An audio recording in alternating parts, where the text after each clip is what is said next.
मंत्री ने कहा कि हमारे 20 जवान मारते मारते मरे हैं, उनका बलिदान व्यर्थ नहीं जाएगा। मोदी ने दो टूक लफ्जों में कहा, हम किसी को उकसाते नहीं, लेकिन उकसाओगे तो छोड़ेंगे नहीं।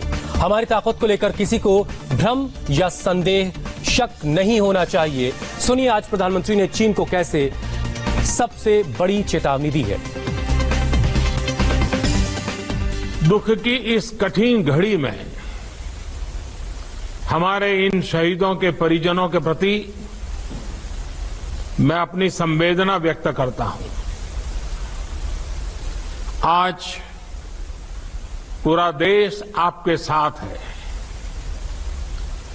देश की भावनाएं आपके साथ है। चाहे स्थिति कुछ भी हो, परिस्थिति कुछ भी हो, भारत पूरी दृढ़ता से देश की एक एक इंच जमीन की, देश के स्वाभिमान की रक्षा करेगा। भारत सांस्कृतिक रूप से एक शांति प्रिय देश है। हमारा इतिहास शांति का रहा है। भारत का वैचारिक मंत्र ही रहा है, लोकाः समस्ताः सुखिनो भवन्तु। हमने हर युग में, पूरे संसार में शांति की, पूरी मानवता के कल्याण की कामना की है। हमने हमेशा से ही अपने पड़ोसियों के साथ एक कोऑपरेटिव और फ्रेंडली तरीके से मिलकर काम किया है। हमेशा उनके विकास और कल्याण की कामना की है। जहां कहीं हमारे मतभेद भी रहे हैं, हमने हमेशा ही ये प्रयास किया है कि मतभेद विवाद न बने, डिफरेंसेस डिस्प्यूट्स में न बदले। हम कभी किसी को भी उकसाते नहीं हैं, लेकिन हम अपने देश की अखंडता और संप्रभुता के साथ समझौता भी नहीं करते हैं। जब भी समय आया है, हमने देश की अखंडता और संप्रभुता की रक्षा करने में अपनी शक्ति का प्रदर्शन किया है, अपनी क्षमताओं को साबित किया है। त्याग और तितिक्षा हमारे राष्ट्रीय चरित्र का हिस्सा है, लेकिन साथ ही विक्रम और वीरता भी उतना ही हमारे देश के चरित्र का हिस्सा है। मैं देश को भरोसा दिलाना चाहता हूं, हमारे जवानों का बलिदान व्यर्थ नहीं जाएगा।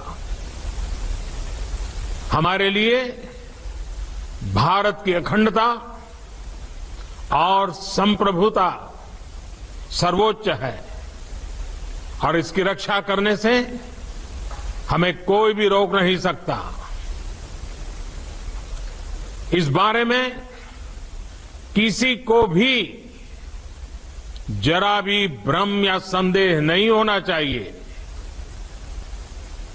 भारत शांति चाहता है, लेकिन भारत उकसाने पर हर हाल में यथोचित, हर हाल में यथोचित जवाब देने में सक्षम है।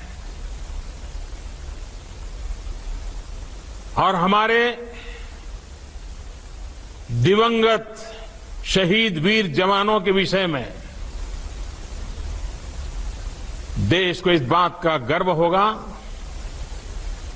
कि वे मारते मारते मरे हैं। अभी मेरा आप सभी से, सभी आदरणीय मुख्यमंत्री जी से, सभी यहां इस मीटिंग में, वर्चुअल मीटिंग में उपस्थित आप सभी से आग्रह है कि हम खड़े होकर के 2 मिनट मौन रख करके इन वीर सपूतों को पहले श्रद्धांजलि देंगे। उसके बाद आज जो हमने हमारी मीटिंग तय की है उस मीटिंग को आगे बढ़ाएंगे।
ओम शांति शांति शांति है।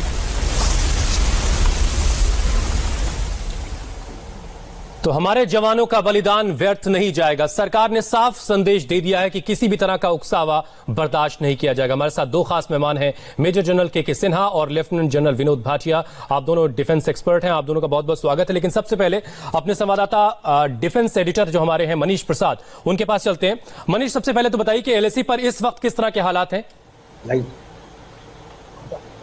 देखिए, 3 डिव कमांडर की जो मीटिंग हो रही है अभी वो चल रही है और उसमें सांकेतिक तौर पर बिल्कुल क्लियर मैंडेट के साथ दिल्ली ने, यानी भारत सरकार ने और भारतीय सेना ने 3 डिव के कमांडर जनरल बापटा को ये कहा है कि वो प्रॉपरली चाइनीज पीएलए के अपने काउंटर पार्ट को ये सारी बातें बताए और ऑब्जेक्शन रेज करते हुए जो वायलेंट एग्रेशन दिखाया है चाइनीज पीएलए ने उसका जिक्र करे।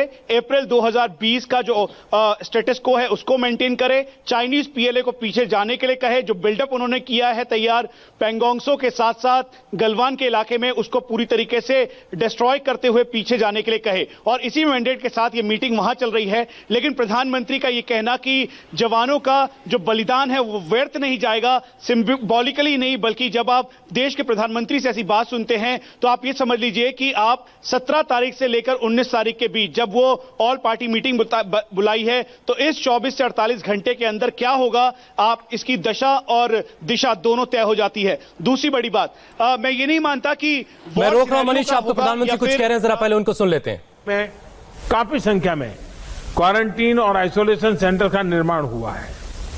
इसकी गति हमें और बढ़ानी होगी ताकि कहीं पर भी मरीजों को बेड की दिक्कत ना आए। कोरोना के इस टाइम में टेलीमेडिसिन का महत्व भी बहुत बढ़ गया है। चाहे वो होम क्वारंटाइन या आइसोलेशन में रह रहे साथी हो या फिर दूसरी बीमारियों से पीड़ित हो, सभी को टेलीमेडिसिन का भी लाभ मिले, इसके लिए हमें अपने प्रयास बढ़ाने होंगे। साथियों, ये आप भी भली भांति जानते हैं कि किसी भी महामारी से निपटने में सही समय पर सही इंफॉर्मेशन का बहुत महत्व होता है और इसलिए हमें ये भी ध्यान रखना है कि हमारी हेल्पलाइंस हेल्पफुल हो, हेल्पलेस नहीं होनी चाहिए। जैसे हमारी मेडिकल और पैरामेडिकल स्टाफ हॉस्पिटल में कोरोना से जंग लड़ रहे हैं, वैसे ही हमें सीनियर डॉक्टर्स की बड़ी टीमें तैयार करनी होगी जो टेलीमेडिसिन के माध्यम से बीमारों को गाइड कर सके, उन्हें सही इंफॉर्मेशन दे सके। इसके अलावा हमें यंग वॉलंटियर्स की फौज भी जुटानी होगी जो पब्लिक के लिए प्रभावी रूप से हेल्पलाइन चला सके। जिन राज्यों में